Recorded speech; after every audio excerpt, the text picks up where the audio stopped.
Com vocês, começando o Conexão MM5, programa que toda semana vai discutir os aspectos mais relevantes da conjuntura nacional e internacional com o camarada Léo Leal. Sejam bem-vindos.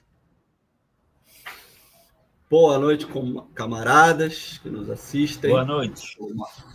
Sou Márcio Gabriel, estou aqui apresentando o Conexão MM5, substituição ao camarada André Pelliccioni, que teve questões supervenientes que o impediram de estar conosco hoje, mas vamos tocar aqui o nosso programa. Mais uma vez aí, boa noite para todo mundo.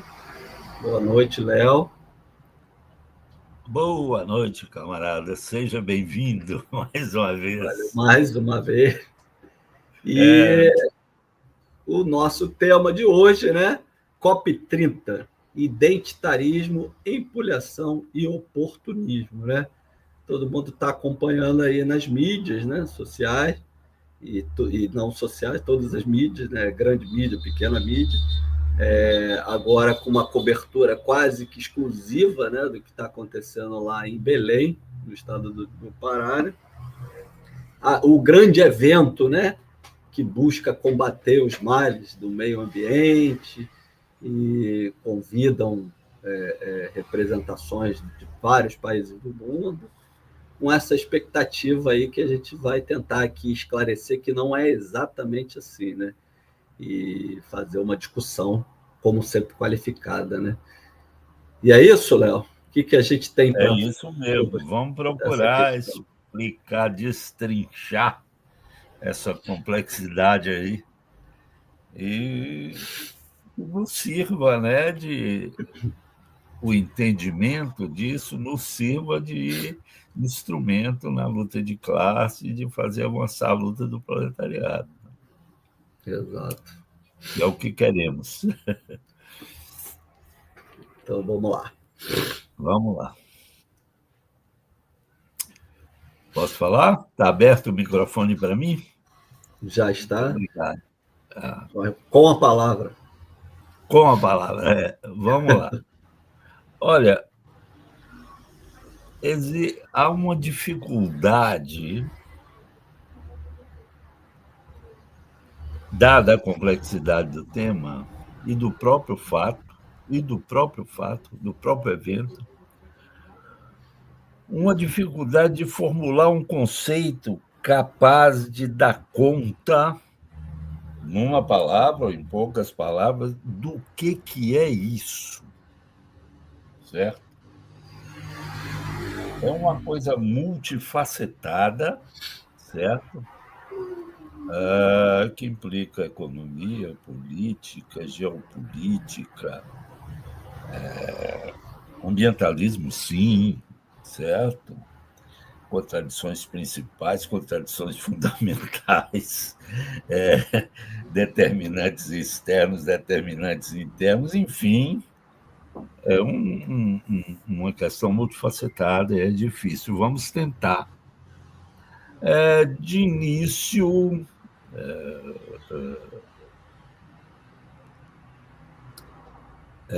a gente pode, né, identificar dois fatos a partir dos quais a gente pode criar, né, um conceito como ponto de partida, certo? Não como ponto de chegada ou de explicação, de compreensão e de definição do que é, certo?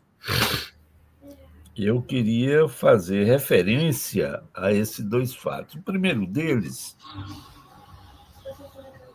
foi um evento que ocorreu na Bahia, um dia antes da abertura, com a presença de figuras internacionais, políticos de expressão mundial, artistas, digamos assim, vamos chamar de artistas, mas membros da indústria cultural nacional, certo? Instalada aqui, em que um episódio me chamou a atenção pela dimensão estapafúrdia dele. Em determinado momento, entraram no palco de mãos entrelaçadas, sim, certo? Dessa forma, os dois, o presidente da França, Macron, e um indivíduo que anda lá na Bahia, um picareta velho, conhecido, chamado Carlinhos Brown, que ninguém sabe direito. Ele é um meio músico, ele é um meio divulgador, ele é um meio agente, é um meio produtor, enfim, esses caras que vivem na periferia, né, dos eventos ditos culturais, e nós chamamos de eventos da cultura de massa, certo? E ele vive ali faturando de todas as formas. É um cara extremamente qualificado na arte da picaretagem, certo? Um tal de Carlinhos Brown, certo? Entram os dois. Eu, que estava em pé, na hora que eu vi isso, eu procurei um lugar para me segurar, para não cair, dado, se eu usar a palavra ridícula, eu estarei sendo fraco, certo? Seria uma expressão... Eu fiquei estupefato, eu falei, meu Deus, que diabo é isso? O Macron, assustado, assim, meio assim, e esse Carlinhos Brau, cujo único mérito, ao que parece, é ser casado com a filha do Chico Buarque, né? Mas então, esse sujeito começou a falar algumas palavras em dialeto africano ao Macron. Supostamente, né? E o Macron já tinha se dado conta que estava sendo usado para uma palhaçada, certo?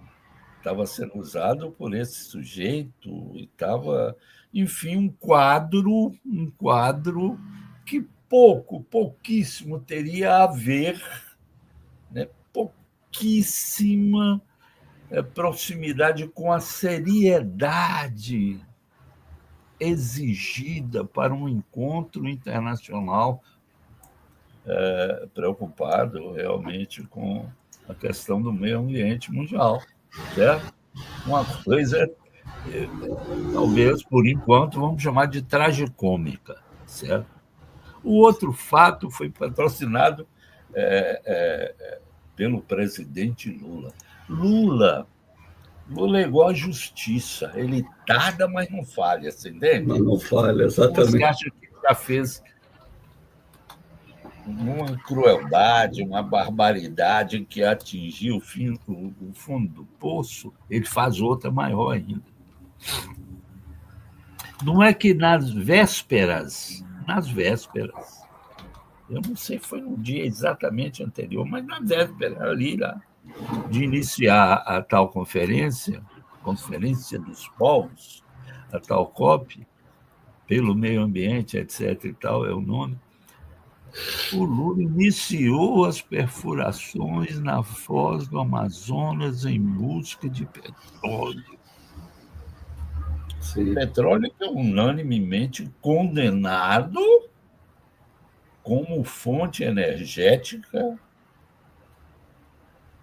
por sua capacidade já de inviabilizar, né, a possibilidade de recuperarmos o meio ambiente degradado e em degradação. Vamos deixar claro que quem falou, em primeiro lugar, que o capitalismo levaria à degradação do meio ambiente, a putrefação e secamento dos rios, certo? A degradação da natureza, que em Marx, naquela discussão do crítico ao programa de Gotha, Marx diz que a natureza é a fonte de toda a riqueza, que a fonte da riqueza e dos bens ia acabar com o capitalismo. Quem falou isso foi Marx. Ninguém tem dúvida disso.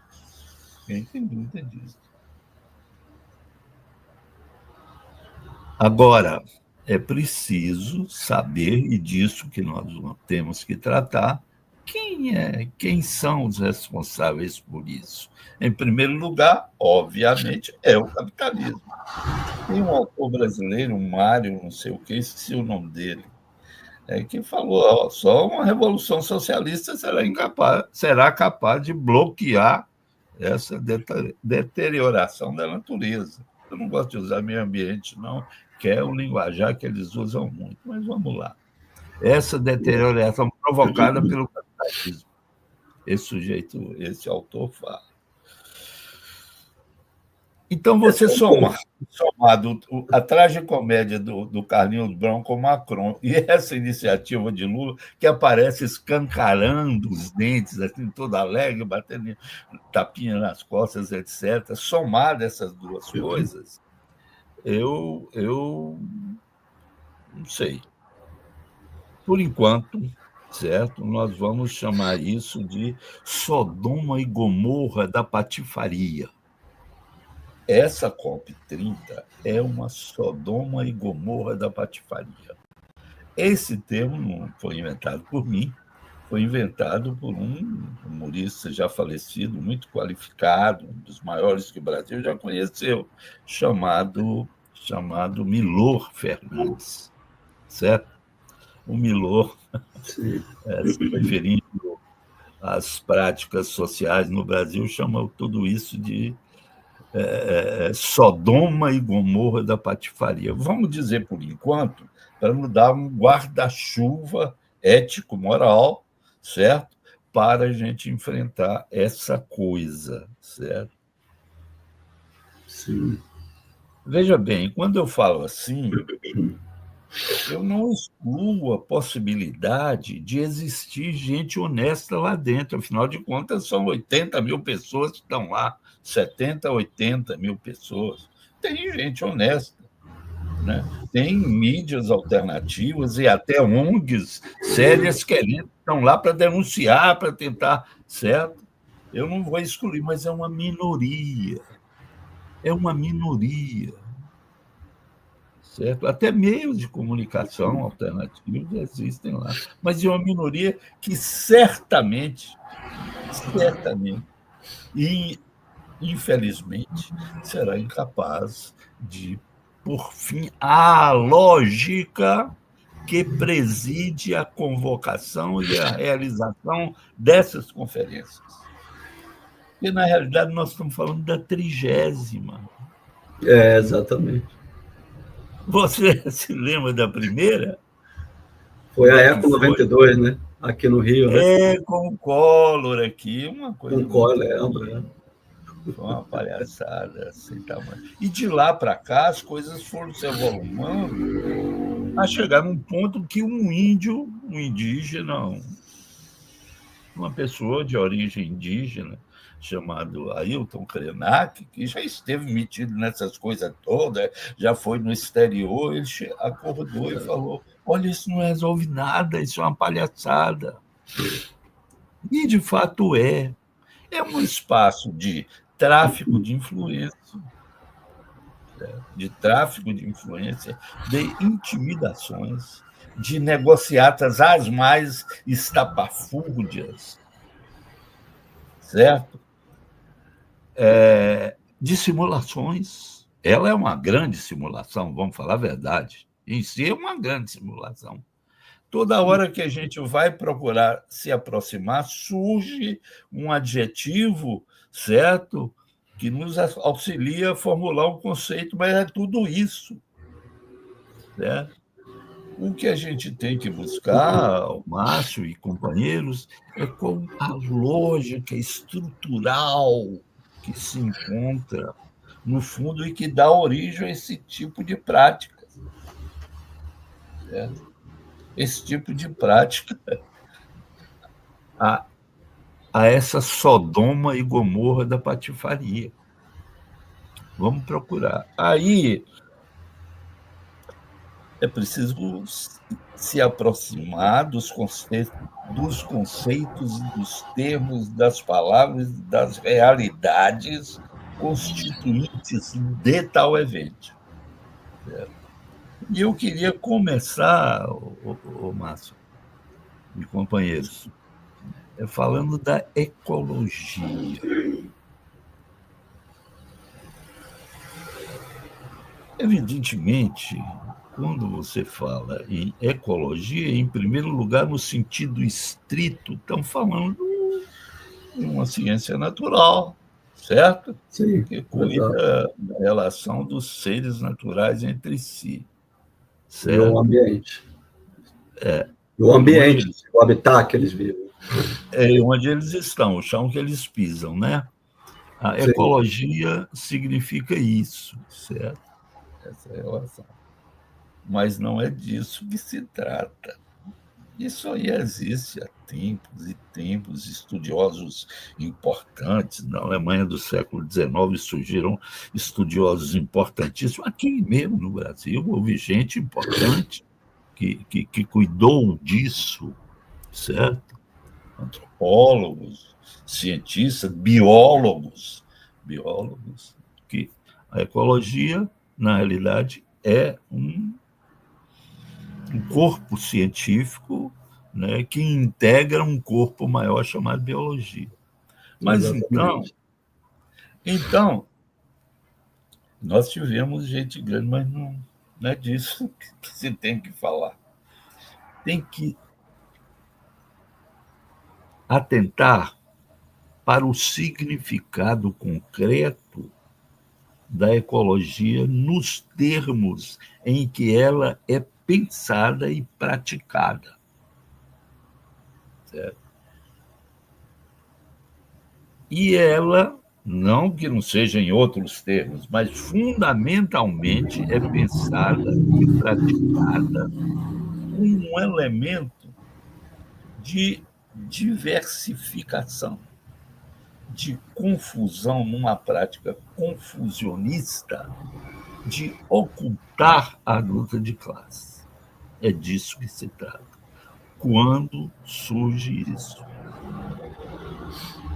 Você pode marcar aí, André, desculpa, o André deve estar vendo a gente lá na correria do trabalho dele. Bom, Márcio, mas você pode situar isso no fim dos anos 60, com aquela célebre frase do John Lennon, aquele compositor que integrava o grupo Os Beatles, que foi assassinado, né? John Lennon falou: o sonho acabou, no final dos anos 60. Que sonho ele estava falando? Ele estava falando na derrota daquela corrente utópica que ressurgiu nos anos 60, que nos Estados Unidos, por exemplo, gerou o grupo Panteras Negras. E mesmo nos Estados Unidos, que era um grupo revolucionário, dentro da pauta identitária. Sim. Olha, nesse quadro surge o sonho acabou. As pessoas, com as derrotas impostas pelo Estado imperialista, certo? Prenderam Angela Davis, mataram um bocado das lideranças, né? Não sabia o nome de Robert, esqueci o nome. Bem, mas enfim, acabou esse sonho dos Estados Unidos. Os Estados Unidos foram tomados pela emergência do neoliberalismo nos termos emergência do pragmatismo e do imediatismo. O sonho foi jogado no lixo. As pessoas voltaram para as questões imediatas. Nós estávamos falando numa crise da utopia. Aquela utopia que veio lá do Renascimento, Tomás Moros, certo? Aquela utopia. Um não lugar, certo? A palavra utopia significa não lugar, mais precisamente, não este lugar, nada com este, um outro.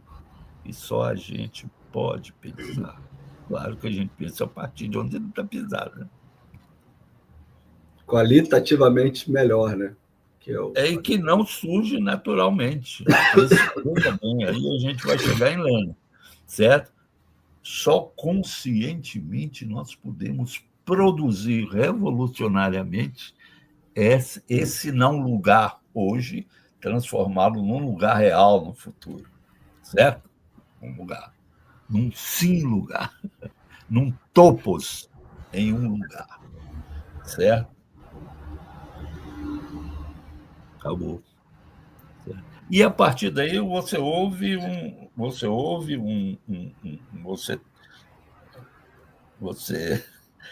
viu, nós vimos, o mundo viu, emergiu o neoliberalismo com toda a força diante de uma crise do próprio capitalismo, certo? Do modo social-democrata de produção no capitalismo.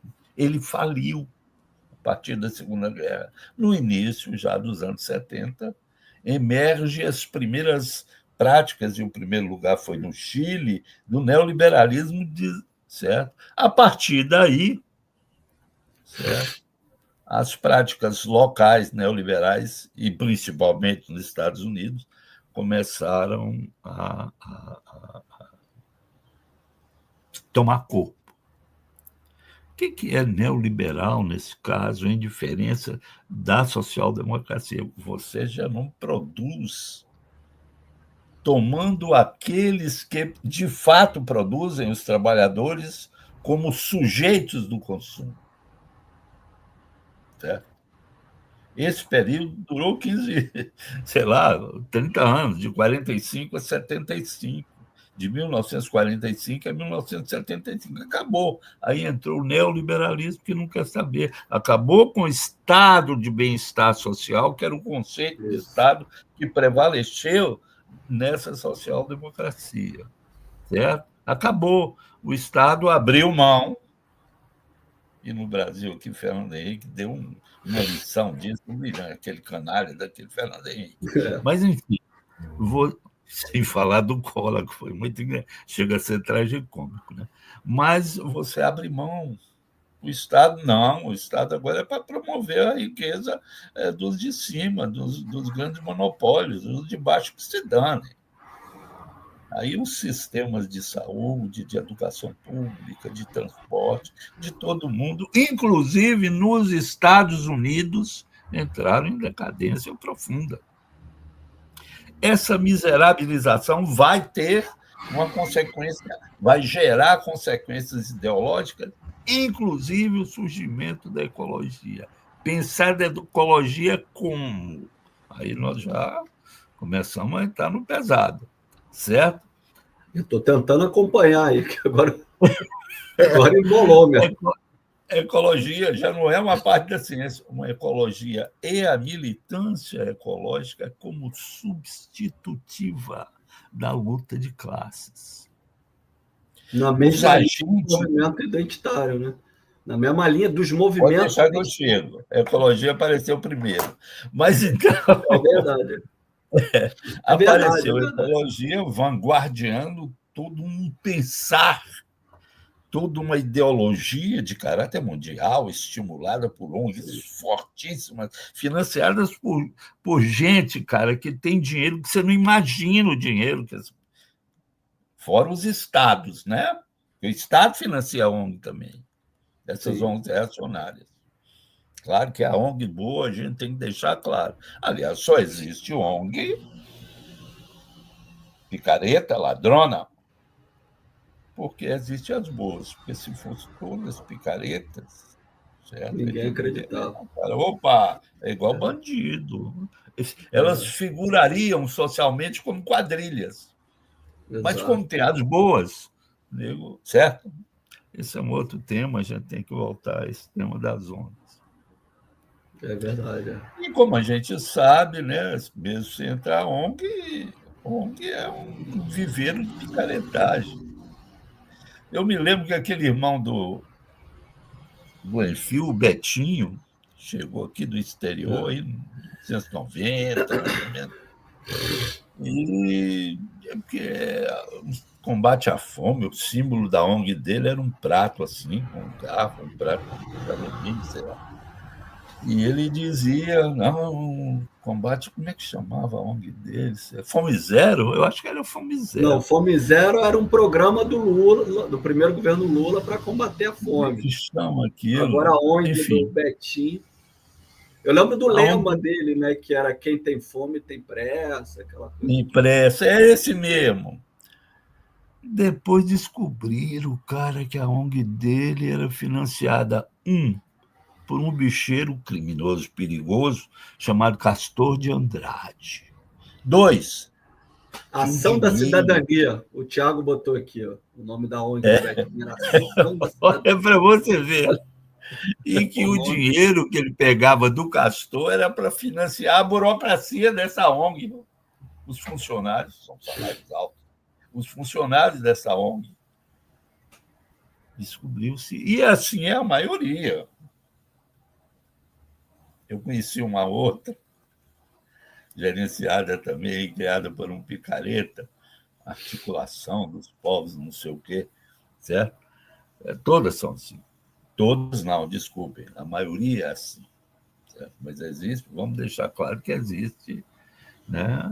Essas ONGs, cara, de pessoas que a gente tem que vamos ser claros, vamos ser justos, sai de madrugada dando comida para mendigo e etc., e levando roupa para mendigo, etc. e tal. Isso a gente tem.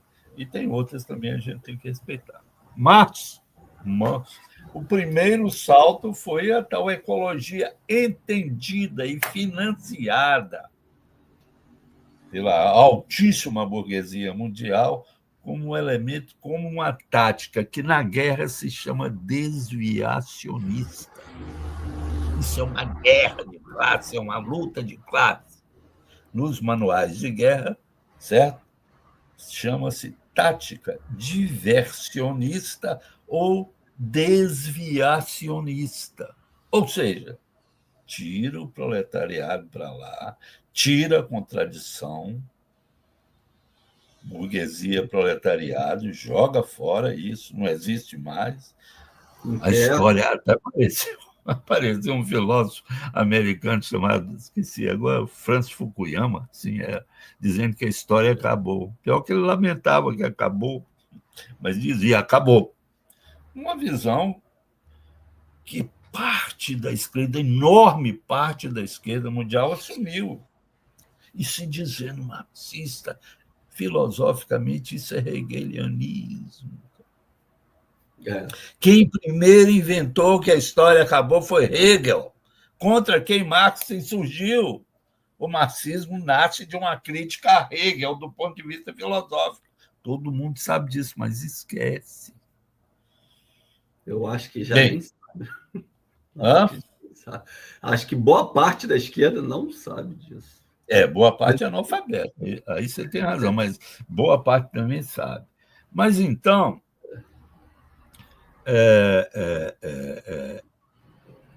essa foi a primeira leva. A ecologia como vanguarda dessa ecologia nesse sentido de excluir o proletariado e a luta de classe, certo? Do universo político, certo? A ecologia foi a vanguarda disso. Na mesma esteira, não que surgiu aí, mas já vinha surgindo aos poucos, mas para assumir uma dimensão mundial veio, né, a tal agenda identitária, certo? Essa agenda identitária, assim como a ecologia é o túmulo da utopia, a agenda identitária é o túmulo da revolução. Vamos deixar claro? A ecologia é o túmulo da utopia, pensando em mundo, pensando largamente. Do ponto de vista político, ideológico, mais concretamente, a agenda identitária é o túmulo da revolução. Veja bem, não se é contra lutar. Qualquer partido sério tem que lutar pelas chamadas reivindicações parciais do proletariado. Inclusive, a primeira figura mundial a se destacar na luta pelo feminismo foi a filha de Marx. Sim.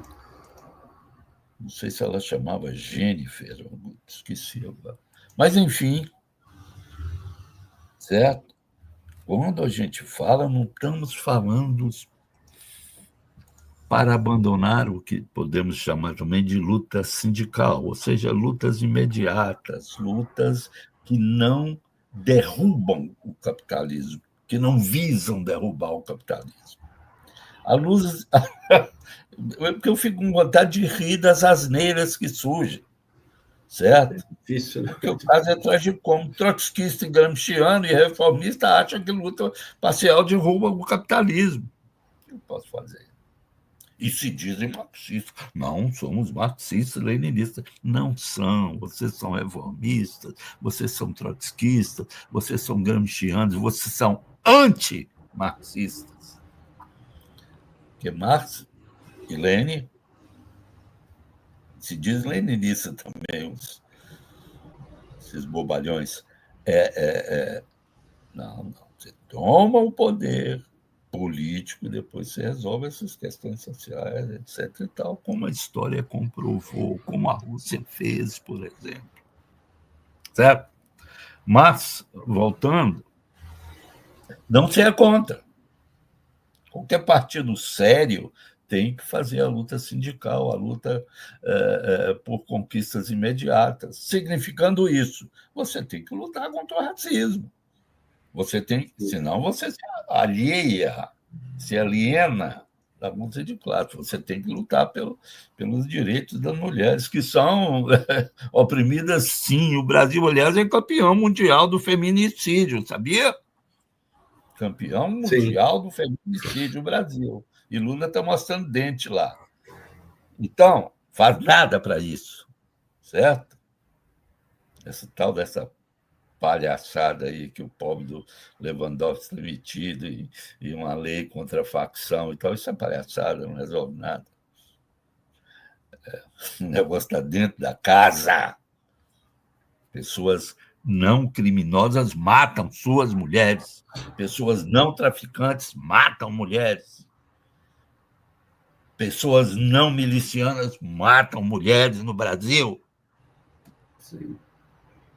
É esse país que nós vivemos. Isso é tão significativo que a Rede Globo, que quer faturar tudo, está entrando com a novela aí, algo que aconteceu, não sei, há 40 anos, ou 30, ou sei lá o quê, de um cara que matou a mulher. Certo? Vai entrar uma novela assim aí, sobre o caso Ângela Diniz. Por que a Globo bota isso? Eu vi a chamada. Por que a Globo bota isso? Para ganhar dinheiro. Eles existem para faturar em cima de uma preocupação social, sem explicar as raízes, as origens desse tipo de prática. E o que sustenta esse tipo de prática. Essa pauta ideológica, essa pauta identitária, que a Globo é campeã, que maravilha. Aí você vê alguns casos, eu acho que aquele Trigueiro é até ingênuo, mas você vê a Globo como um todo, a pauta identitária para cá e para lá. É isso. É essa pauta identitária que alimenta o feminicídio. Ao tirar de cena a luta de classe proletariada e a miséria que vive o proletariado, branco, preto, amarelo, homem, menino, adolescente, toda. É um quadro de isso é que tem que ser visto. Mas para isso, né, existe, para ocultar isso, ocultar é tirar da antena da luta de classes, existe a pauta identitária. É para isso que ela serve. Certo? Não há absolutamente nenhuma necessidade metodológica, nenhum imperativo ideológico e metodológico que impeça você juntar, levar a luta por conquistas imediatas da luta pelo poder. Sabendo que, isso é importante, que essas conquistas imediatas, no quadro do imperialismo do pós-guerra, depois da falência da social-democracia, só vai ser alcançada com a destruição do capitalismo.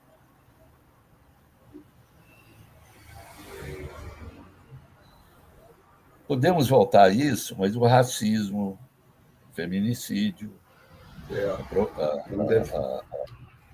como é que se fala?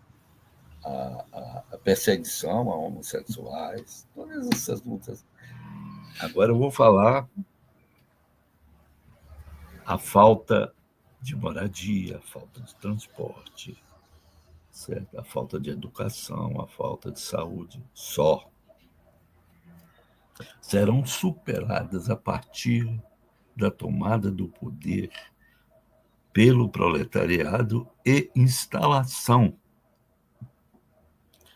de um Estado socialista deste proletariado. Especulação minha? Não. Isso está na teoria leninista, no eixo da teoria leninista.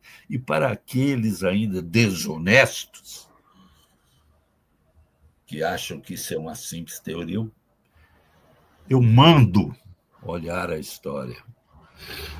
Foi assim que aconteceu na Rússia, que era um dos países mais pobres do mundo, e chegou ao topo, na China, que já passou aos Estados Unidos, em bem-estar social. Não tem miséria na China, não, e nos Estados Unidos 45% da população vive na pobreza.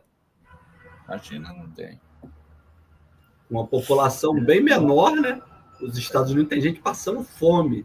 Fome, 40%, e a China tem 1,2 bilhão de habitantes. Estados Unidos, esse dia nós olhamos, não né? tem ninguém 380, passando fome. 350 milhões. Mas então, vamos ver as coisas com clareza, vamos ver as coisas com cuidado, sem preconceito, certo? Com maturidade, certo? É disso que se trata. Então,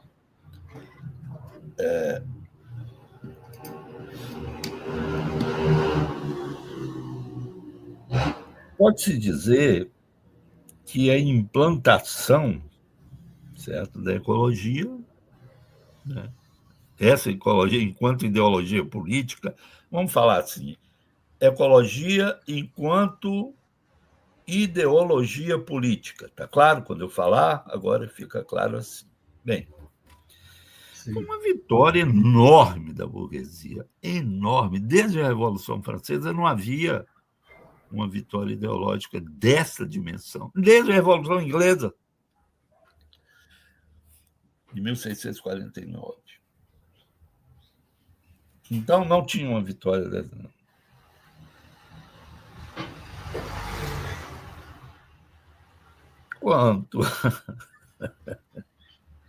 Enquanto, só para lembrar, né, moça, de todas as promessas feitas nesses 30 anos, cada ano tem uma, hein?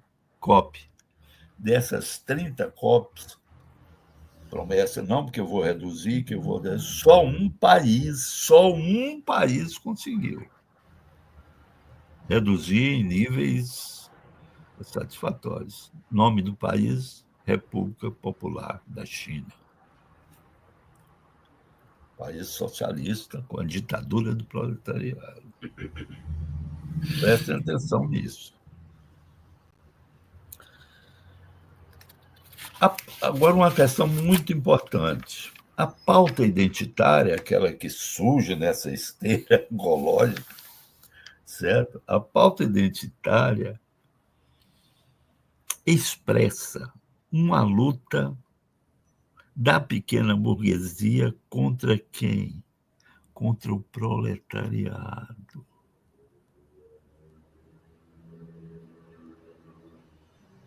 É a luta da ascensão social e da integração ao sistema capitalista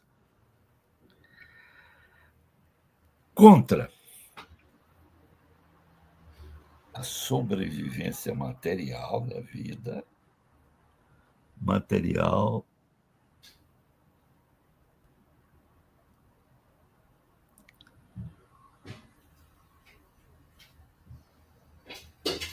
Policleto Ramírez deixou uma mensagem aqui para gente. Deve estar certo. Você quer ler, André? Você quer ler? Que eu achei importante, eu gostaria que você lesse isso. Você está lendo aí, você tem acesso, porque às vezes surgem várias contribuições de companheiros, a gente não tem tempo de ler, mas essa eu gostaria que fosse lida. Você não está vendo daí, não, Léo? Eu estou. Posso ler, então? Posso ler? Eu posso ler também. Então leia Boa você, noite. melhor. Descanse. Boa noite aos Policleto Ramírez, né? Mandou uma mensagem para a gente. Boa noite aos colegas, né? Boa noite, Policleto. Companheiro Léo, sou filiado ao PT. A classe média apoiou a chacina, mas ao mesmo tempo a esquerda erra em não se aproximar do povo pobre que sofre com a criminalidade. Provavelmente ele está falando da chacina aqui do alemão aqui, que teve no Rio de Janeiro. Às vezes eu falo chacina da Maré, mas é chacina do alemão, né? É do alemão. A Maré Porque foi na Maré eles fazem chacina todo dia, né? Mas depois vamos voltar. Mas veja bem, a esquerda está preocupada com democracia. É Policleto que ele chama? Policleto. Eu esqueci. Desculpa. Bota aí de novo. Policleto, é. Camarada Policleto, a esquerda brasileira, com raríssimas exceções, e orgulhosamente nós, do MM5, somos uma dessas, ela está preocupada com democracia, com ecologia, com cotas para negros, cotas para índios, cota para gay, cota é isso, cota é aquilo e tudo. E eu vou explicar porque ia entrar nesse ponto agora. Portanto, sigo o camarada Policleto. Essa é uma briga dessa pequena burguesia contra o proletariado na linha da apropriação de recursos do Estado. Simples assim. O que querem esses militantes, vamos chamar assim, é um nome, membros, eles chamam de ativistas, né? Ativistas. Alguns se auto-intitulam assim mesmo. Ativistas. Querem eles o que querem para si, em primeiro lugar, para si, individualmente. Tem uma ideologia individualista aí. E para aqueles mais próximos que eles representam, porque não representam segmentos sequer importantes do proletariado, sequer significativos do proletariado. Eles querem cargos, eles querem recursos que, de outro modo, poderiam ser usados para mitigar a fome do proletariado. Eu estou falando de fome, viu, gente? É fome mesmo. Não vai supor que nós não conhecemos a concreticidade, o que há de concreto da vida cotidiana do proletariado. Não se iludam, não se equivoquem. Pega um prato de comida, que eu já vi várias vezes, uma marmita, aquela bem pequenininha, certo? De um empregado da construção civil. Vai lá ver o que tem dentro. Um arroz empapado e um pouco de macarrão com a salsicha no meio. Isso é o almoço deles. Desse tamanhozinho, assim. Chega em casa, o que é que ele vai comer? Nós sabemos disso, camarada Policleto, mas a esquerda está preocupada com a democracia, os direitos humanos, e não sei o quê. E a direita vem em fatura, né? Aí a direita vem em fatura. Lula está se esforçando para o Bolsonaro ser candidato e ganhar a eleição, só pode ser. É preciso ter claro o que acontece no Brasil hoje, na cena especificamente política, o que ocorre é uma luta entre a extrema-direita, expressada pelo bolsonarismo e a direita, onde se encontra o PT e Lula. Porque não tem tempo, viu? Mas é importante dizer, tem muita coisa para falar, mas eu não posso deixar passar, Márcio. Sim. A direita. O que é direita, o que é esquerda?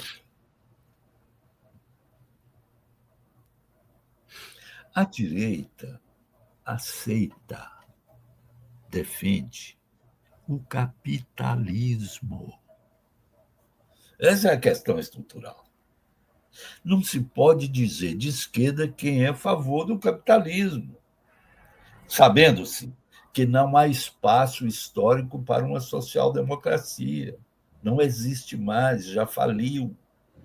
O período que a gente vive hoje é de democracia. Já fizemos essa análise 300 vezes aqui. Sim. E é por isso que o Lula é um serviçal do Trump. Ele fica ali, mas ele está. Às vezes vai para lá, vai para cá, mas ele está na direita, ele é contra Maduro. O Lula quer boicotar o Maduro, quer tirar o Maduro do poder e botar aqueles canalha fascista lá da Venezuela, certo? As Maria Corina da vida, aquele Rutia e etc. Aquela canalhada lá. Aquela canalhada. O Lula quer aquilo, igual Trump.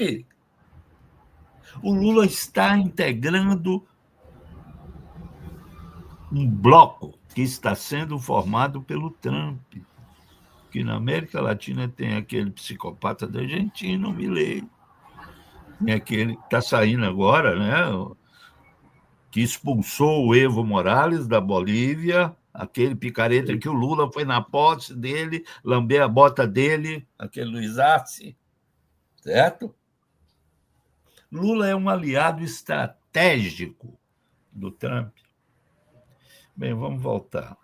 Mas então, voltando para a questão social, mais complexa e conceitual, você tem um pedaço dessa classe média, semi-intelectualizada, porque são burros, que estão disputando recursos estatais com o proletariado. E quanto mais você defende essas pautas identitárias, você está tirando comida da boca do filho dos proletários. O recurso é um só. Governar é fixar e atender a prioridade. Qual a prioridade? Dar dinheiro para identitarista ou dar dinheiro para mitigar a fome do proletariado? Eu não sei se eu fui claro. Existe uma luta de classes aí, Márcio. Uma luta de classe entre essa pequena burguesia, um segmento. Evidentemente que eles vão ficar. Os Estados Unidos têm a luta racial a mais avançada do mundo. Se quiser, todo dia estão matando e massacrando o negro nos Estados Unidos. Todo dia. Não é um dia sim, um dia não, não. Todo dia.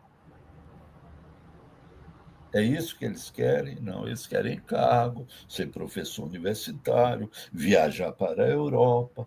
Todos dessa pauta identitária, negros, mulheres, homossexuais, índios, o diabo que seja. Eles querem privilégios. Tem uma ministra aí dos índios, um tal de Guajajara, o cacete. O que é essa milícia? Hã? A ministra que você falou, entendi, milícia. É milícia. É ministra. O que essa mulher sabe, pelo amor de Deus? Sabe aproveitar as benesses do poder.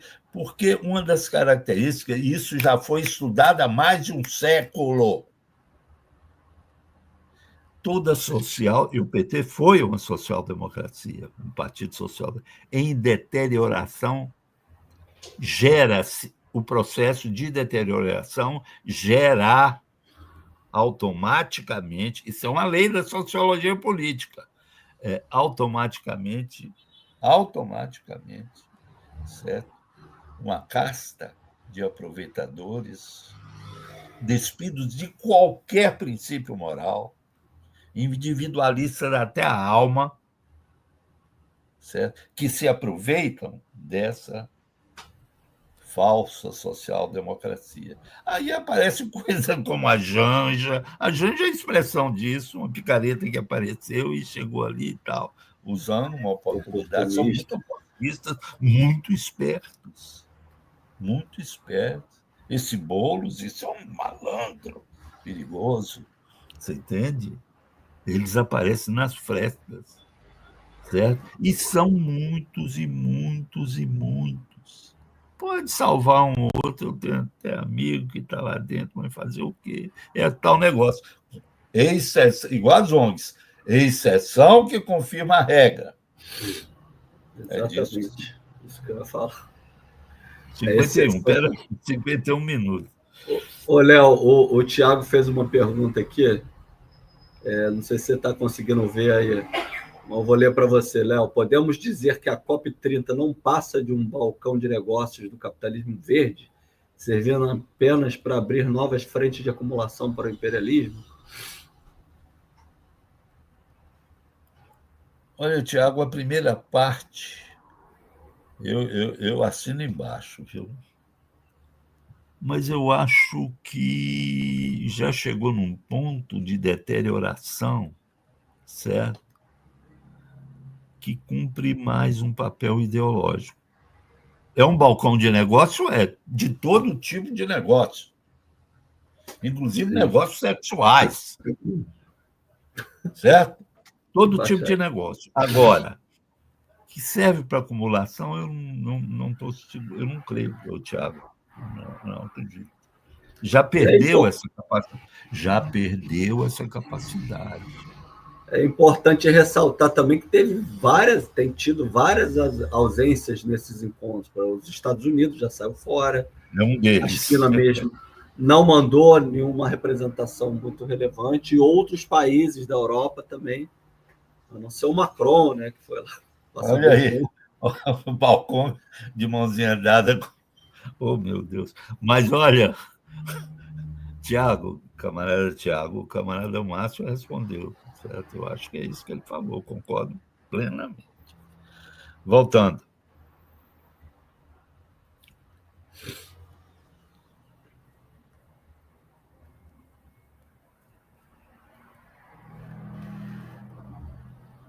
Seria o caso da gente discutir essa questão de racismo.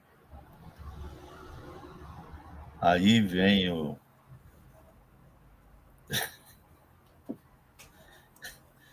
os desocupados da mídia. A Rede Globo gosta de fazer isso. Citando o fato, né, do racismo. Chamam de racismo estrutural. Os idiotas. Mas fala quando a polícia vai na favela e comete suas barbaridades, as vítimas são pessoas negras.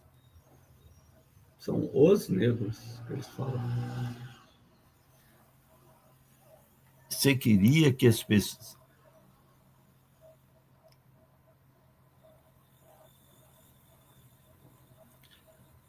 Depois eu respondo ao Policleto, eu vou pedir a Márcio depois para botar outra vez na tela. Tá. Eu estava falando do movimento identitário que fala que a polícia vai matar na favela. Olha para você ver. Você acha que as pessoas negras, minha amiga... Tem uma pessoa na Globo, uma tal de Flávia, que gosta de fazer essa manipulação. Ela fala, mata os negros na favela e tal. Todo mundo bate lá. Isso é um absurdo. Você acha que o negro vai morar nos bairros, na Alto Leblon? Vai morar nos apartamentos de 5 quartos do Leblon, de frente para o mar? Não, moça, eles moram na favela, sabe por quê? Porque eles são descendentes dos escravos. Você sabe que existia um negócio chamado escravidão no Brasil, moça? Presta atenção no jogo.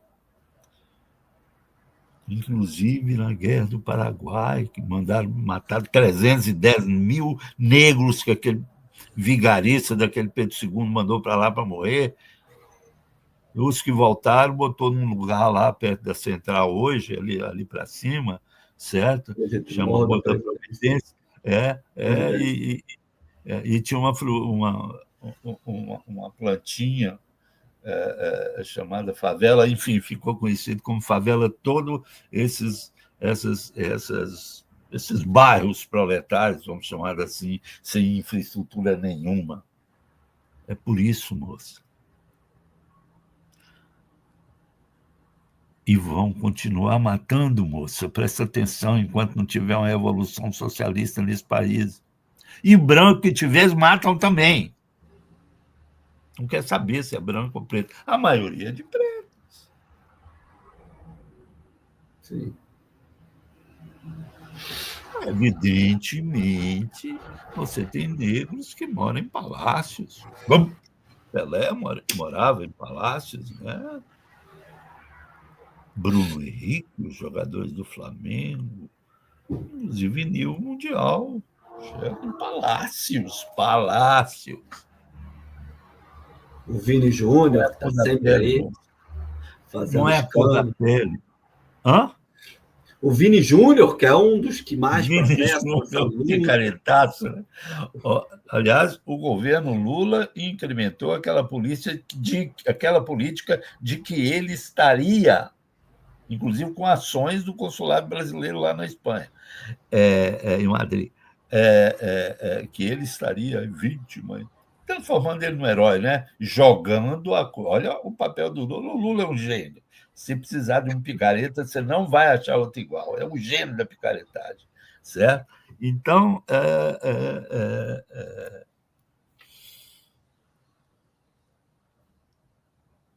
não vai pegar eles, porque esses grandes, os Pelés da vida, não vão estar na favela.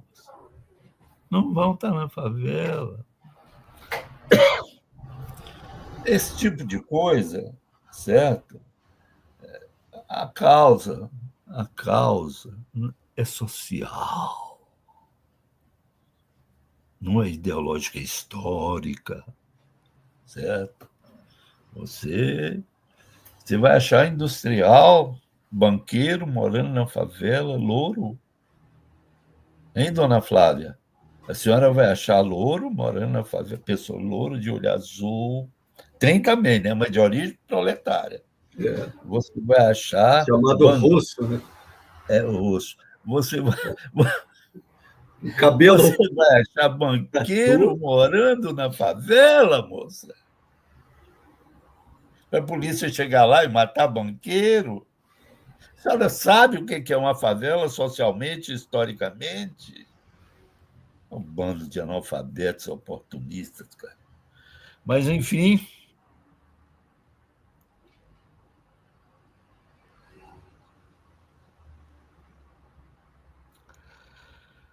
É preciso ter claro algumas questões pontuais. O uso criminoso da palavra cultura, isso é de uma crueldade. Isso é de uma crueldade sem par. Chegou ao ponto de transformarem a miséria em cultura. Porque a cultura, quem sabe um pouquinho de comunicação e teoria da comunicação, pouco, sabe que a palavra cultura tem um significado secundário, mas permanente, presente, que a gente chama de conotação, de positividade. Então, eles pegam aquela miséria que tem lá e transformam em cultura, para dizer que é natural. É bom, deixa de viver assim, deixa.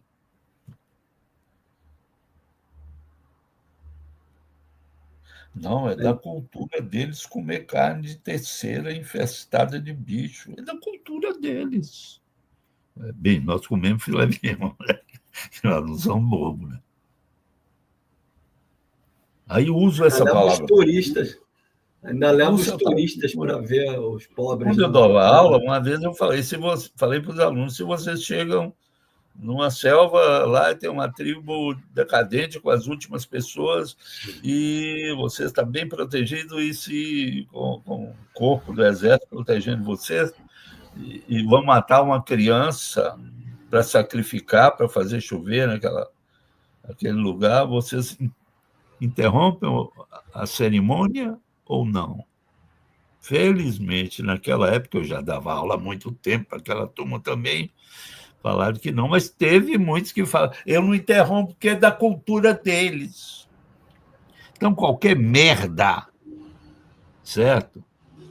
Que aconteça, eles chamam que é da cultura. Houve uma onda de suicídio de indígenas, isso faz uns 15 anos, eles falaram que era da cultura deles. Não, é da cultura deles. Tudo quanto é ruim que existe é da cultura deles. Então, há esse uso malicioso da palavra cultura. Cultura é aquilo que enriquece o nosso pensamento crítico. Ponto. Não leva para a morte, leva para a vida. Bem, posso discutir isso mais depois, mas hoje não. Agora, politicamente, certo?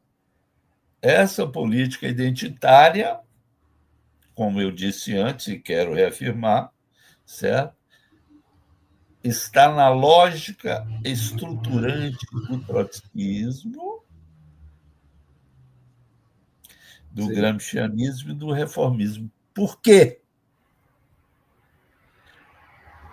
Porque todas essas correntes políticas antimarxistas acreditam que você pode conquistar e manter permanentemente instituições socialistas revolucionárias dentro do capitalismo. Ponto. Um absurdo. Eles acreditam nisso. E se dizem marxistas. Não mostra os dentes. Se dizem marxistas. Se diz leninistas. É um bando de vida. Pelo amor de Deus, né? Sejam honestos. Sejam honestos. Que vocês são burros, eu sei, mas tudo bem, passa, ninguém é obrigado. Mas sejam honestos.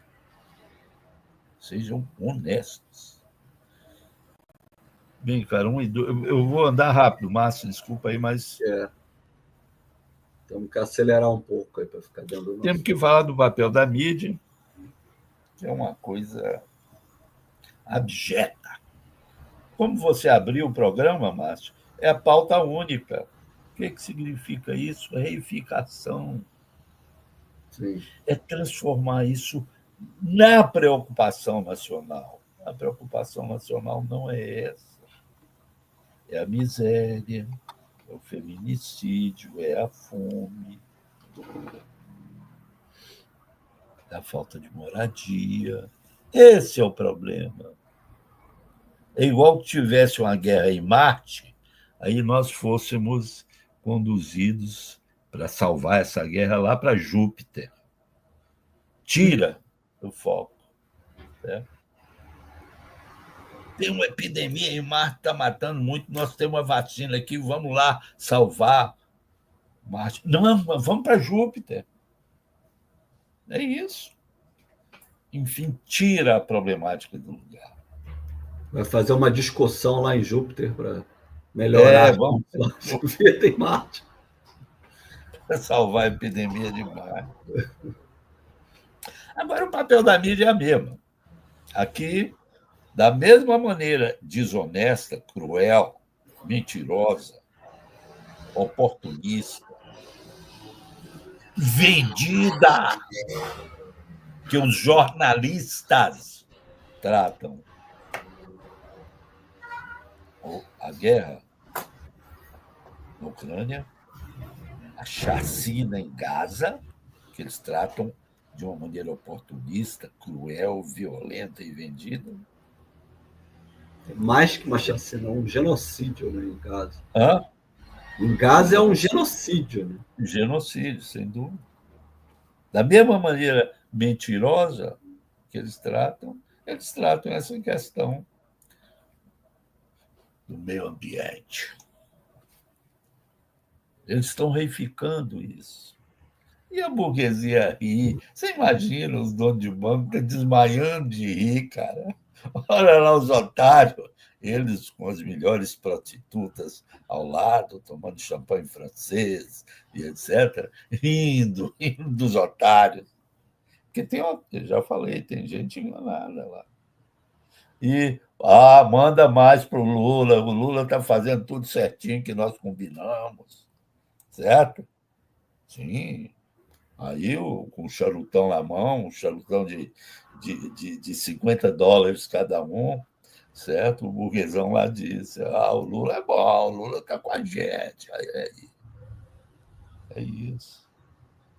A gente não pode deixar de se indignar com isso, mas eu repito aquela frase do Chico Buarque: é muita mentira e muita força bruta. Não dá. A gente tem que se dignar. O que fizeram aí na Penha e no Alemão, cara, aquilo me indignou. Eu fiquei 3 dias sem dormir, aquilo atrapalhou tudo. A gente não pode aceitar isso como a mídia quer que a gente aceite, que isso é natural, é normal. E ele chegou ao ponto de dizer que foi certo, que tem que matar mesmo, decapitar. Eu acho que o mais apavorante é isso, né? O fato de que, mesmo sabendo que... E tudo, o Lula passando a mão na cabeça, chega na CELAC, que foi uma reunião rápida de estados latino-americanos e do Caribe, que teve na Colômbia um dia antes de começar a coisa, a COP, que foram discutir a situação da América Latina num termo de emergência chamado pela Colômbia. Sim. Lula falou durante apenas 7 minutos. E saiu correndo. Chegou correndo e falou 7 minutos. Sabe o que ele disse? Você acha que ele condenou a agressão que a Venezuela está sofrendo, covarde, como sempre, pelos Estados Unidos? De jeito nenhum. Ele está aliado com o Trump. Não ele pode falar. A América Latina quer paz. E foi embora. É um degenerado, né? É um degenerado oportunista. Vou terminar como eu já terminei aqui. Já passaram 8 minutos, mas vou terminar. Esse povo, a exemplo do Lula, tem que torcer para não existir céu. Entendeu? Vida eterna no céu. Porque se existir céu, vai existir inferno, daquele jeito que o Dante descreveu. Na Divina Comédia. Vai existir inferno. E é para lá que eles vão. Só pode ser, não é possível. Ô, Léo, tinha uma pergunta do Policleto também. Que você tinha ficado por favor, bota na tela. Vamos lá. Bota aí, Tiago.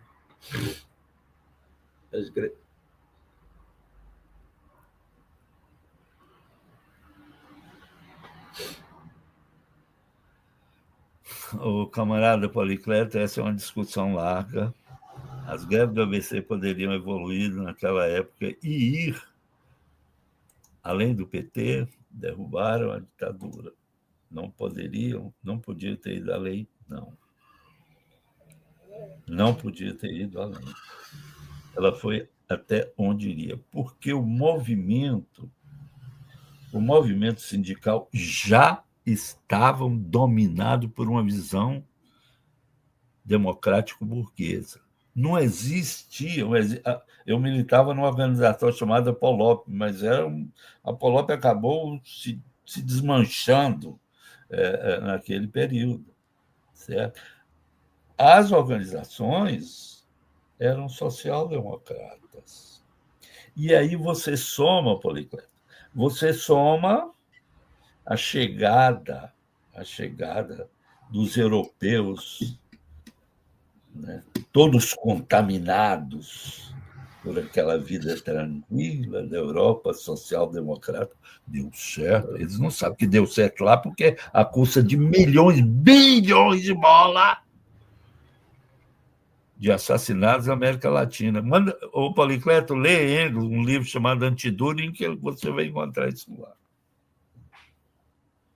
Entendeu? Então, eles chegaram com a social-democracia dentro da mala, dando ordem. Um deles foi esse Gabeira. Esse Gabeira é uma calhorda que nós temos que evitar, mas foram muitos.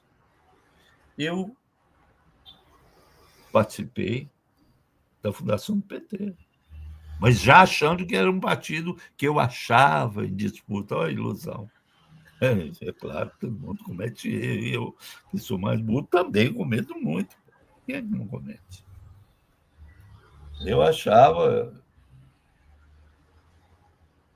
que o PT criado era um partido em disputa, mas sabendo que estava hegemonizado por uma social-democracia.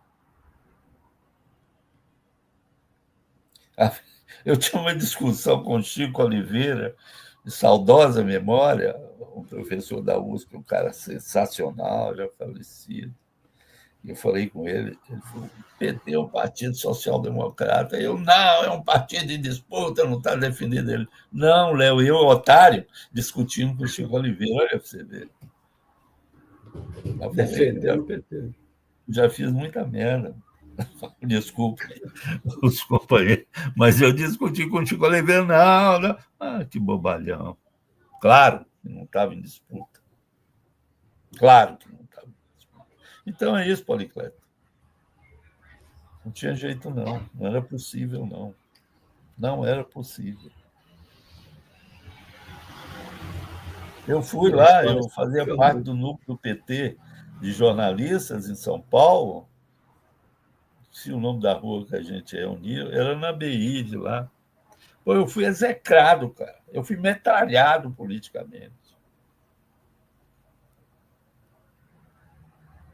Um monte de babaca fazendo asneira, subindo.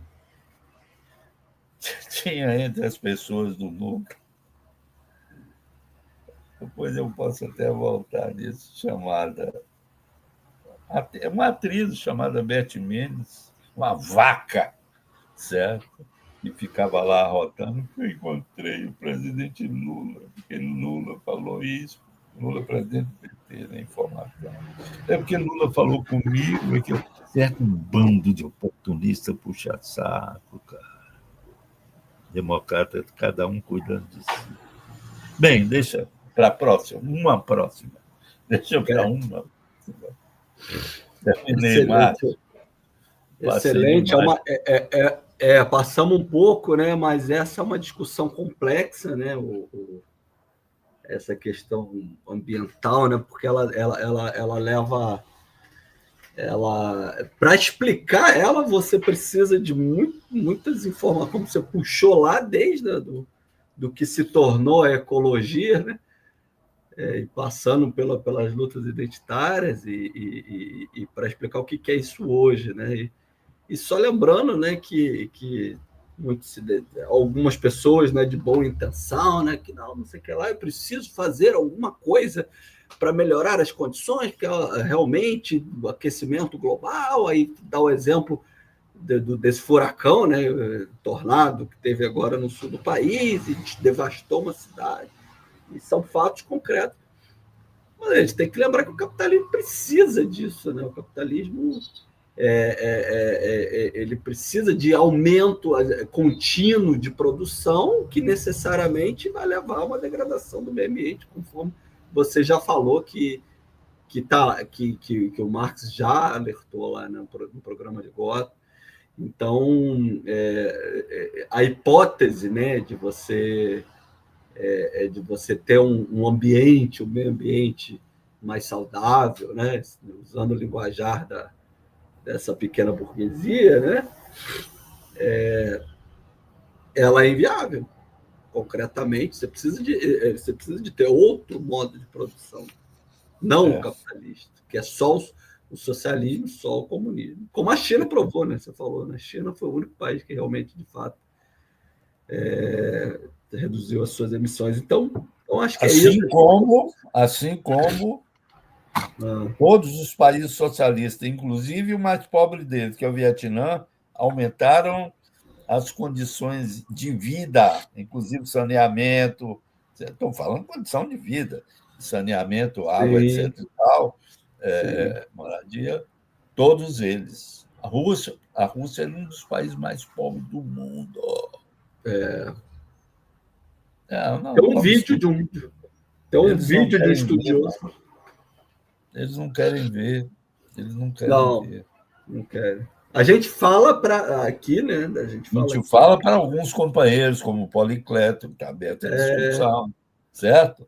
Mas estão dispostos a ouvir e refletir, né? Que, de fato, não existe saída sem a superação da sociedade capitalista. Né? Então, acho que isso. Foi apesar de um pouquinho mais longo, né? Mas um programa excelente, né? De muita qualidade. Acho que a gente cumpre bem a nossa tarefa. E lembrando aí os companheiros que nos assistem agora e que venham a nos assistir, de marcar lá no sininho, né, do YouTube, para poder receber as mensagens, os alertas do YouTube quando os novos vídeos são lançados. E também de acompanhar o nosso Instagram. Coloca aí, por favor, Tiago, que no Instagram a gente tem pequenos trechos dessa discussão, né, com assuntos mais ou menos determinados em cima das discussões que são feitas nesse e em todas as outras conexões. Então, isso, né? A gente agradece a todos que nos assistiram, ao Policleto, que participou aí com diversas perguntas, ao apoio técnico do Tiago, e o Léo, né? Que fez essa excelente discussão com a gente, todo mundo que venha assistir.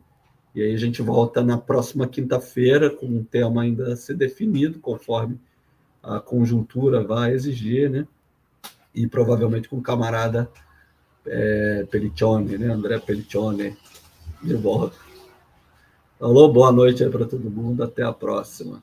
Boa noite, pessoal, até a próxima. Valeu.